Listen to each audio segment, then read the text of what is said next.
isi perubahan itu bertentangan dengan ketentuan peraturan perundang-undangan, ketertiban umum dan atau kesusilaan, atau itu terdapat keberatan dari kreditor atas keputusan RUPS mengenai pengurangan modal. Nah, ini sebenarnya ada. Nah, siapa yang bisa memastikan ini? Nah, muncullah yang namanya verifikasi itu tadi.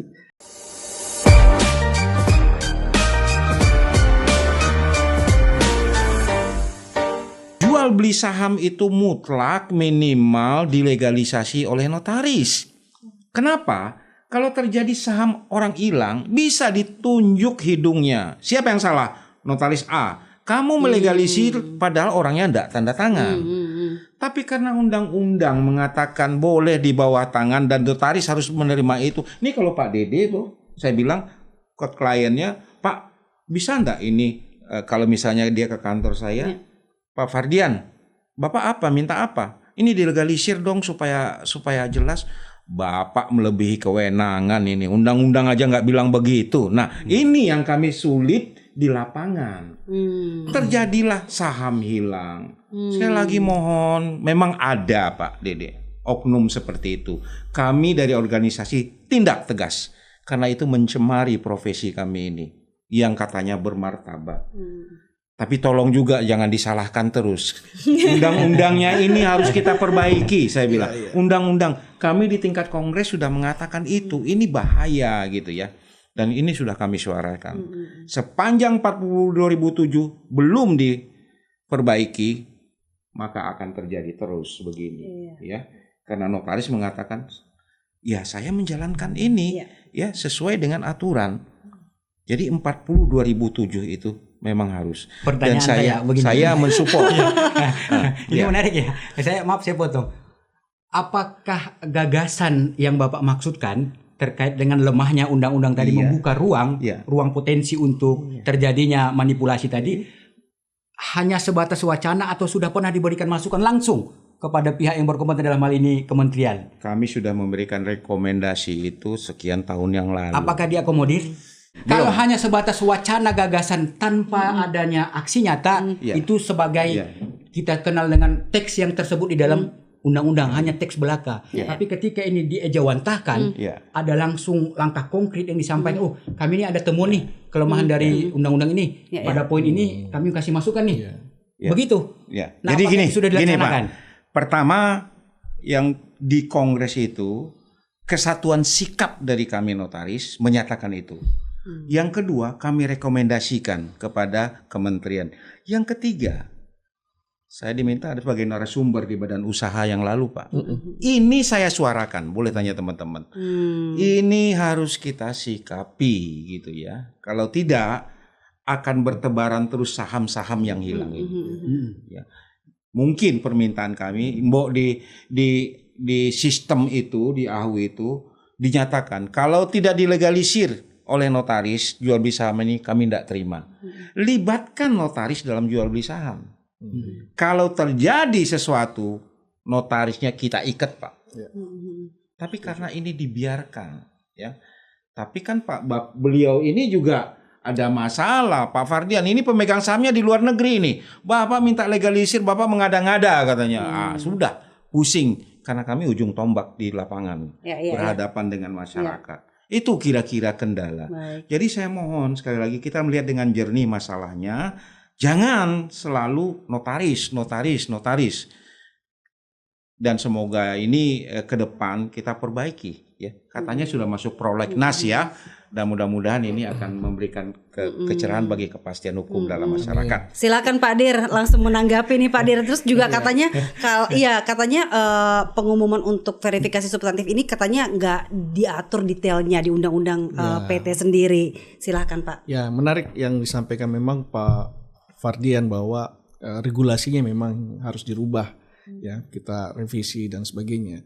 Tentunya kami tunggu nih nanti apakah nanti Kementerian Hukum akan jadi pemarkasa dari perubahan dari perseroan ini atau nanti dibantu dari beberapa kementerian lembaga. Tapi yang jelas kalau kita bicara verifikasi substantif ini sebenarnya sudah terinterpretasi di dalam Undang-Undang 40 tahun 2007 ya, di pasal 27 undang-undang tersebut, di mana ketika permohonan ini ditolak ya, permohonan persetujuan ditolak itu karena alasan-alasannya. Pertama adalah dia bertentangan dengan ketentuan mengenai tata cara perubahan anggaran dasar, ya kan? Kemudian isi perubahan itu bertentangan dengan ketentuan peraturan perundang-undangan, ketertiban umum dan atau kesusilaan, atau itu terdapat keberatan dari kreditor atas keputusan RUPS mengenai pengurangan modal. Nah, ini sebenarnya ada. Nah, siapa yang bisa memastikan ini? Nah, muncullah yang namanya verifikasi itu tadi. Harusnya ini kan dipastikan dulu oleh kedua belah pihak ketika mereka bertransaksi, termasuk notaris, ya, notaris untuk memastikan. Nah, ini juga ditegaskan di dalam pasal 28, ini mengatur tata cara pengajuan permohonan persetujuan perubahan anggaran dasar yang berlaku sama dengan tata cara pengesahan, di mana apabila format isian pengesahan pendirian PT dan keterangan mengenai dokumen pendukung tidak sesuai, ya. Nah, untuk memastikan bahwa ini tidak sesuai, siapa? Tentunya dengan verifikasi ini kita bilang, oh ini tidak sesuai, harus ditolak kan gitu. Dengan ketentuan peraturan perundang, maka Menteri langsung memberitahukan penolakan beserta alasannya kepada pemohon secara elektronik. Dan di dalam verifikasi substansi sudah ada. Kenapa alasan saya ketika ada 4 kemarin masuk, kami verifikasi ada 3 yang kita setujui, 1 yang kita tolak. Karena apa? Ada perbedaan data di situ. Langsung kita kelihatan tolak. ya. Iya, langsung kelihatan situ. Kita tolak. Nah, sekarang bagaimana peran notaris ini? Kalau mereka bilang lambat sistem kami nggak lambat. Tergantung bagaimana peran dari notaris ini mempercepatnya, mengkonfirmasi segera ke pemegang saham itu. Terus terang Mbak, ini di dalam badan usaha kami ini ada ribuan ya persoalan-persoalan masuk ke kami. Ini kami kayak cuci piring di situ. Ya, persoalan-persoalan yang harus kita ini, mana yang kemudian kita ikut jadi tergugat di dalam pengadilan gitu kan, mana yang kemudian kita harus selesaikan secara mediasi, padahal kita nggak punya kewenangan mediasi.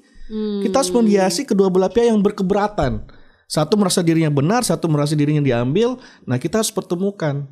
Nah, ini yang sebenarnya kita hindari seperti itu, karena takutnya ada kepentingan gitu kan. Nah, tapi mau tidak mau harus kita temui, karena mereka tuh datang ke AHU, nunggu sampai lama, pokoknya dia mau ketemu dan pimpinan untuk menceritakan keluh kesahnya seperti itu. Ya, jadi kita harus bisa mengakomodir semua kepentingan. Nah, dengan adanya verifikasi substansi ini juga sebenarnya tidak ada suatu interaksi. Kita juga meminimalisir suatu interaksi antara petugas yang verifikasi dengan pemohon itu, karena semua melalui sistem. Ya, karena kalau offline celahnya makin banyak ya. Cenglingnya bisa terjadi gitu kan. Nah, itu bisa yang kita khawatirkan sebenarnya, karena kalau ada kekhawatiran dari teman-teman di media itu malah kata nanti ini akan berwujud pungli baru gitu kan. Ya namanya pungli itu kan meeting of minds gitu loh. Pertemuan orang yang kemudian bisa terjadi deal-dealan seperti itu. Nah, itu yang kita minimalisir terjadi. Tapi Pak Dir, kan ini berarti kan banyak yang harus diceklis nih dengan adanya verifikasi substantif ini secara online ini. Pasti kan Pak Dir juga udah baca tuh komen. Oh, balik ke zaman purba dong. Gimana tanggapannya? Ya itu saya bisa katakan bahwa 14 hari itu maksimal. 14 hari maksimal. Yang dikerjakan oleh notaris itu tidak pernah kita kalau bahasa kerennya sekarang cawe-cawe gitu kan. Mereka menerima dokumen dari pemohon gitu kan, mereka menyampaikan RUPS-nya dan sebagainya, kemudian nanti notaris upload. Ya itu kan semua yang kalau apabila dokumen sudah lengkap mereka tinggal upload di sistem administrasi badan hukum. Kalau kemarin diupload keluar SK perubahannya. Nah, sekarang kita tutup dulu, jangan dulu keluar SK. Kita mau verifikasi nih. Benar nggak ya? RUPS-nya itu dilakukan dengan benar gitu. Emang ada datang di dalam RUPS itu ada hadir pemegang saham. Kalau tidak hadir, tolong konfirmasi bahwa pemegang saham itu sudah menerima undangan. Gitu. Baik. Menerima undangan. Nah, itu yang kita mencoba verifikasi seperti itu, Mbak. Baik, Pak Ferdian, kalau dari perwakilan notaris sendiri nih ya, program profesi notaris gitu, 14 hari kerja. Ini katanya kelamaan. Memang sebegitu merugikannya kah? Ya. Jadi sebetulnya secara saya tidak melihat harinya dulu. Ya.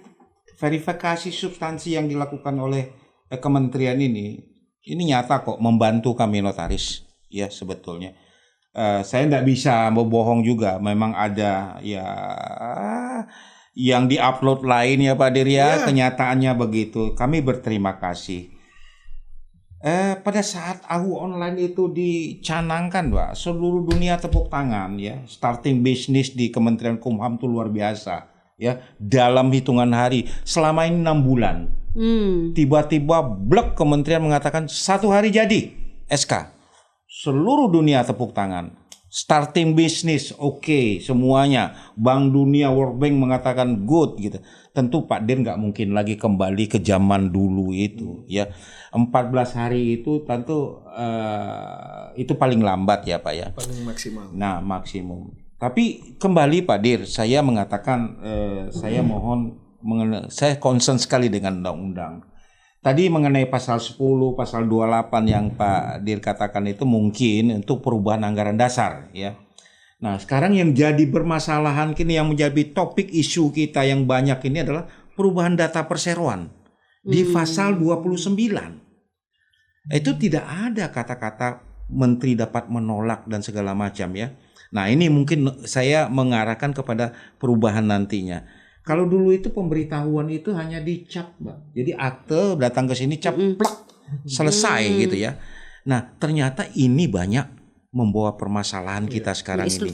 Nah, mungkin saya katakan di sini bahwasanya yuk kita ke depan tentunya Pak Dir ya, ke depan bagaimana ini kita menyelesaikan.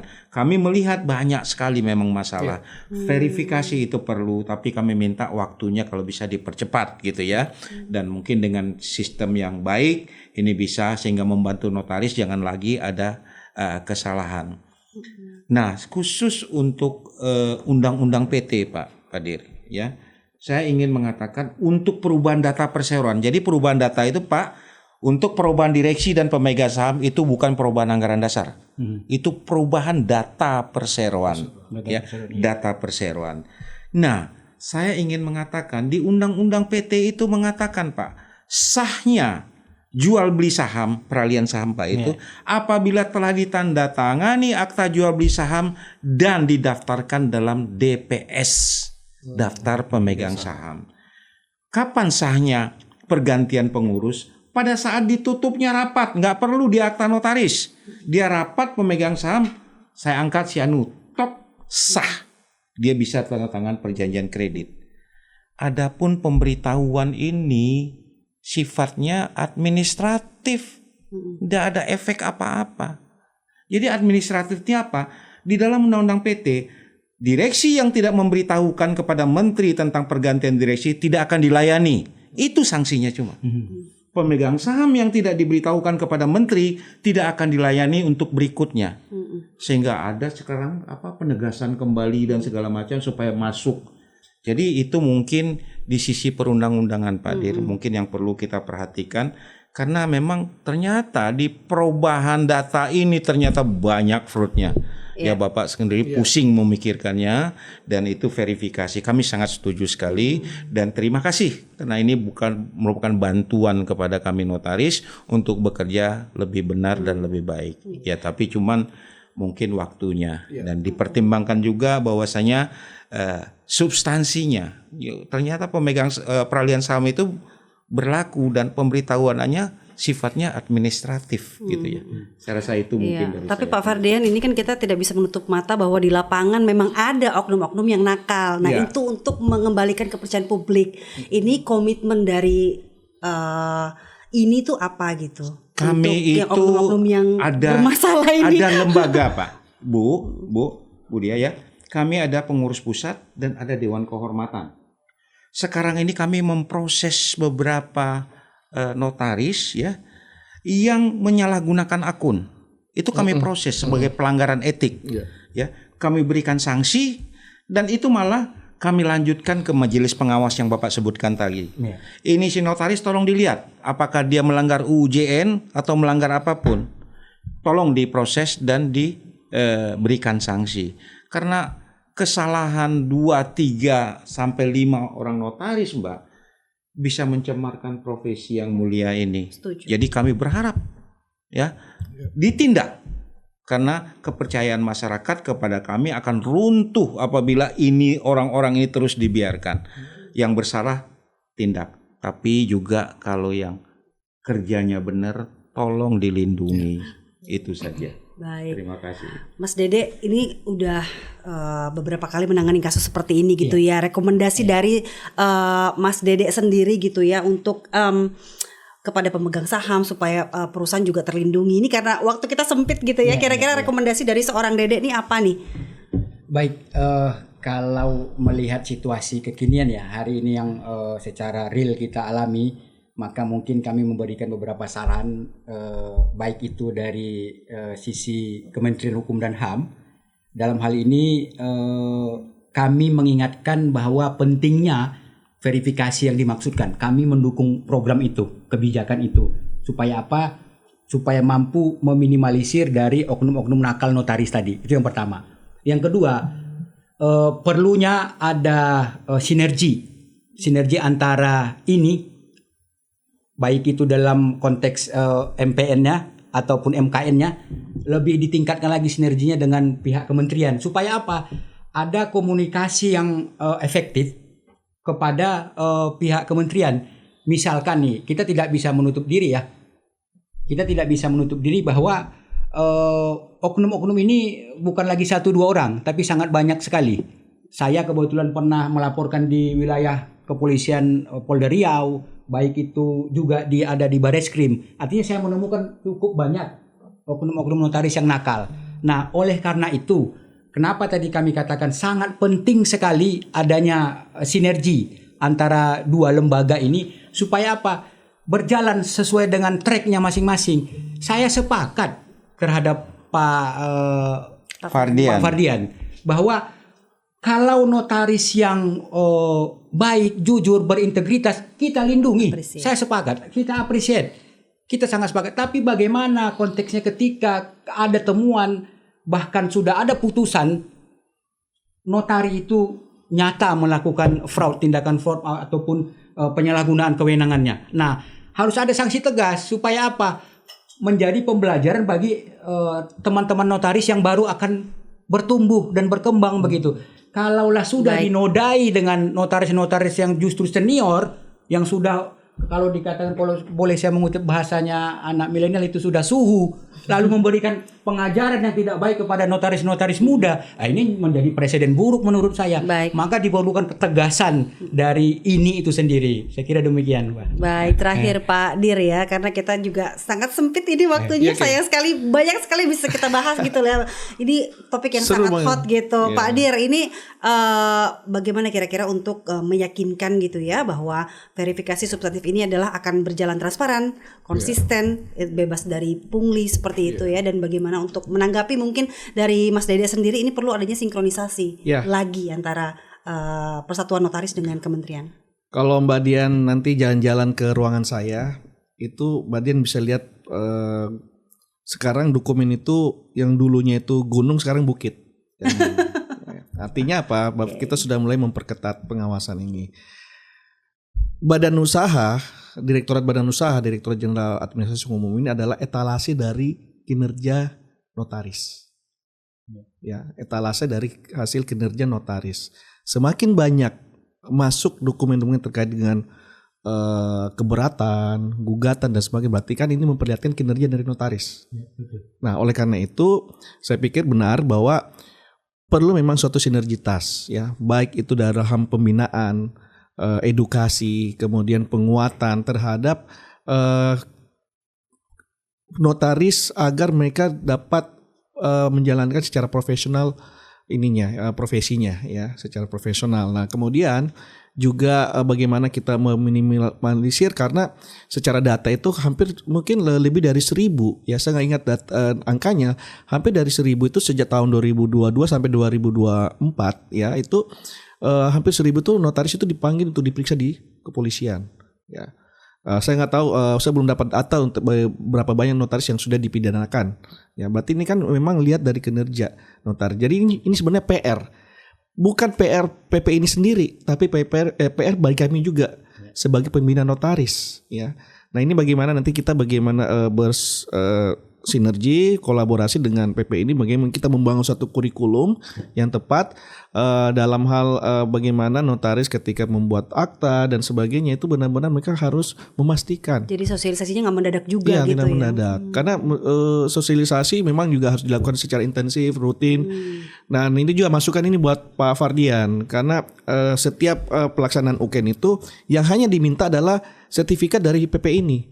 Padahal pemerintah ya seringkali dalam hal memberikan sosialisasi kita juga memberikan sertifikat bagi notaris-notaris itu nggak disertakan di situ. Hanya khusus sertifikat dari pengurus saja yang mengadakan pelatihan penguatan ini. Padahal pemerintah juga dan terus terang kalau pemerintah yang mengadakan itu gratis loh Pak, gitu kan. Kita itu kalau saya seperti kayak di daerah itu selalu melakukan pelatihan. Prinsip mengenai pengguna jasa, beneficial owner, kemudian dan sebagainya itu kita kasih sertifikat. Harusnya itu masuk ke dalam UKN ini ya, ujian kenotariatan, ujian kode etik notaris yang sepatutnya saya juga ikut kok program pemerintah sosialisasi gitu. Sehingga jangan sampai mereka kami nggak pernah diberikan sosialisasi padahal sudah pernah diberikan sosialisasi itu. Baik. Bentuknya sertifikat, Pak. Seperti itu Mbak. Baik, terima kasih. Iya. Oh, silakan. Closing ini saya ingin mengatakan, saya Haikul yakin, saya sangat yakin apabila dalam peralihan saham itu dilibatkan notaris, arti kata dengan akta notaris atau legalisasi, insya Allah mudah-mudahan peralihan saham yang ilegal itu pasti akan berkurang. Dan kalau terjadi juga tahu siapa yang harus diminta pertanggungjawaban. Jangan dibiarkan peralihan hak atas saham itu dilakukan secara di bawah tangan. Yang kedua Pak Dir, kami berterima kasih atas verifikasi. Tapi kalau kami mengusulkan, boleh mengusulkan verifikasi yang langsung on track sekarang ini yang disebut-sebut di Undang-Undang Perseroan Terbatas 40/2007 itu adalah daftar pemegang saham. Daftar pemegang saham itu dibuat oleh perusahaan di mana di situ memberikan informasi kepada kita siapa pemegang saham yang terakhir ya. Dan itu tentu data itu valid dan itu dikeluarkan sendiri oleh perusahaan. Masih banyak PR ya, tapi marilah kita lihat bahwa kebijakan verifikasi substansi ini sebagai respons yang sangat kita perlukan untuk menghadapi krisis yang real, dan juga mari kita lihat bersama bahwa ini adalah investasi untuk keamanan hukum jangka panjang. Terima kasih atas perhatian Anda semua, semoga ini bermanfaat dan kita akan kembali dengan episode yang lebih seru lagi di WhatsApp Waktunya Hukum Menyapa selanjutnya.